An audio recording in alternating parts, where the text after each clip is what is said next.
T10 ప్రేక్షకులకు స్వాగతం. ఈరోజు సుప్రీంకోర్టులో చీఫ్ జస్టిస్ సంజీవ్ ఖన్నా నాయకత్వంలో త్రిసభ్య ధర్మాసనం ప్రార్థనా వివాదాల ప్రత్యేక నిబంధనల చట్టం 1991పై విచారణ జరుగుతుంది. ఆ చట్టం ఏమిటి? బాబ్రీ మసీద్ అయోధ్య రామ జన్మభూమి. ఈ వివాదం నేపథ్యంలో అప్పటి కేంద్ర ప్రభుత్వం PV ప్రధానంగా ఒక చట్టం తీసుకొచ్చింది. వివాదాన్ని రామ జన్మభూమి బాబ్రీ మసీద్ దీని వరకు పరిమితం చేద్దాం. భవిష్యత్తులో ఈ ప్రార్థనా మందిరాల విషయంలో 1947 నాటికి ఉన్న యథాస్థితి కొనసాగాలి.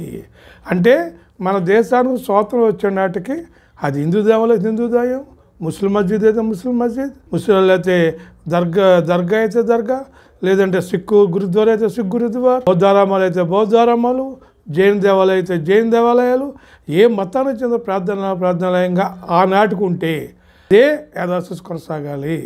కొత్తగా ఏ వివాదాలు కూడా రాకూడదు, ఏ వివాదాలు కూడా ఆమోదించకూడదు అని చెప్పేసి ఒక మంచి అభిప్రాయంతో, ఒక మంచి సదుద్దేశంతో ఆ చట్టాన్ని తీసుకొచ్చారు. ఆ చట్టం రాగానే దేశ ప్రజలు చాలా ఆనందించారు. సరే, భవిష్యత్తులో వివిధ మతాల మధ్యన ప్రార్థనాలయాల మధ్యన నాది నీదని గొడవ రాకుండా ఒక మంచి చట్టం వచ్చిందని చెప్పి ఆనందించారు, ఆశించారు. కానీ కొంతమంది ఈ చట్టం రాజ్యాంగ విరుద్ధం, ఈ చట్టం కరెక్ట్ కాదు, కొంతమంది ఎప్పుడో కొన్ని వందల సంవత్సరాల క్రితం ఈ దేశంలో వాళ్ళు కొన్ని దేవాలయాలను ధ్వంసం చేసి ఆయా వాళ్ళ ప్రార్థనలు నిర్మించుకున్నారు కాబట్టి అన్నట్టు తవ్వి తీరాల్సిందే అని కొన్ని సమూహాలకు వ్యక్తులు సంస్థలు బయలుదేరి రెచ్చగొట్టడం మొదలెట్టినాయి. ఆ విధంగా సర్వోచ్చాలు డిమాండ్ చేసుకుంటూ వచ్చినాయి. అందులో భాగంగానే మధుర కానీ అంతమంది జానవాపి వారణాసి, ఆ జానవాపి మస్జిద్లో హిందూ దేవాలయం ఉన్నారు, దేవతలు ఉన్నారు, వాటిని మేము పూజించుకొని చెప్పి కోర్టులోకి వేసేస్తే దిగుస్తాయి కోర్టు దాని మీద సర్వేకి ఆదేశాలు ఇచ్చింది కదా, పూజ కూడా అనుమతులు ఇచ్చారు. అలా హైకోర్టుకి వెళ్ళారు, హైకోర్టు సుప్రీంకోర్టుకి వెళ్ళారు. సుప్రీంకోర్టులో జస్టిస్ చంద్రచూడ్ ఆ మూలాలు ఏమున్నాయో తెలుసుకుందాం అనుకుంటున్నారు అక్కడ జానవాపి మసీదులో. అదే మసీదులు ఏమీ వాళ్ళు అది చేయాలి ఇచ్చేయాలి అంటలేదు కదా, మస్జిద్ని ఏదో చేయాలని చెప్పి వాళ్ళు భావించట్లేదు కదా, కాబట్టి సర్వేకి అని ఆయన దాని మీద అనుమతి ఇచ్చాడు. దాంతో అక్కడ జానవాపి మసీదులో ప్రార్థనలకే పూజలు చేసుకుంటే అనుమతి దొరికింది. అది అంతటి తాగిందా? ఆడ మధుర శ్రీకృష్ణ జన్మస్థానం ఈద్గా మసీద్ అక్కడికి వచ్చింది, అక్కడ తాగిందా? సంబాల్లో జామా మసీద్ అది హిందూ దేవాలయం చెప్పేసి వచ్చింది, అర్హర దేవాలయం చెప్పేసి అక్కడ మళ్ళీ సర్వేకి ఆదేశించేసి దిగు కోర్టు. అక్కడ ఘర్షణలు, 4 చనిపోయారు, 10 సంఖ్యలో గాయపడ్డారు. అది ఇంకా కొనసాగుతూనే ఉంది గందరగోళ వివాదం. అది అంతటి సాగిందా?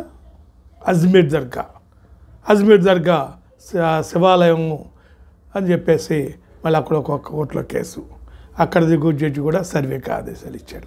సర్వేకి ఆదేశాలు ఇచ్చేటప్పటికీ అది దర్గా అనేది ముస్లిమ్స్ వెళ్తారు, హిందువులు వెళ్తారు, అక్కడ హిందువులు ప్రార్థన చేస్తారు, ముస్లింలు ప్రార్థన చేస్తారు, హిందువులు దువా తీసుకుంటారు, ముస్లిమ్స్ దువా తీసుకుంటారు, హిందువులు చద్దర్లు వేస్తారు, ముస్లింలు చద్దర్లు వేస్తారు. సాక్షాత్తు ఈ దేశ ప్రధాని మోడీ కూడా అజ్మీర్ దర్గాకి చద్దరు పంపేయడం అందరికీ తెలిసిందే. అక్కడ మళ్ళీ వివాదం. అది దీనికి అంత ఎక్కడుంది అసలు అంటే ఈ దేశంలో ప్రజలు చాలా ఐక్యంగా పోతారు. ఈ దేశంలో డైవర్సిటీకి ఒక ఎగ్జాంపుల్, భిన్నత్వంలో ఏకత్వానికి ఒక ఎగ్జాంపుల్. వివిధ మతాలు, విభిన్న సంస్కృతులు, విభిన్న ఆచారాలు, వివిధ సాంప్రదాయాలకి ఒక పుట్టినెలనంటే నెలవనంటే అందరూ కలిసిమెలిసి హ్యాపీగా ఉండే ఈ దేశంలో ఈ మస్జిద్లు మందిర్ల పేరుతోటి ఒక వివాదాలు రెచ్చగొట్టి ఈ దేశ యొక్క ఐక్యత కానీ సమైక్యత కానీ భిన్నం ఏకత్వం ప్రమాదం తీసుకొస్తున్నారు. ఈ దేశంలో లౌకికత్వం కాపాడబడాలంటే, ఈ దేశంలో ప్రజాస్వామ్యం నిలబడాలంటే, ఈ దేశంలో భిన్నత్వం ఏకత్వం నిలబడాలంటే, ఈ దేశ సమైక్యత మరింత పటిష్టపడాలంటే ఇటువంటి వివాదాలకు తావు ఉండకూడదు.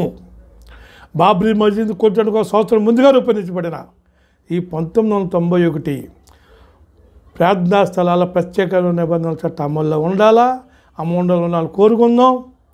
ఈ దేశ ప్రజలందరూ లౌకికవాదులుగా సోదరభావంతో సౌభ్రాతృత్వంతో ఉండాలని, ఈ దేశ సమస్యను మరింత పటిష్టపరచాలని నేను కోరుకుంటూ మీకు అందరికీ ధన్యవాదాలు.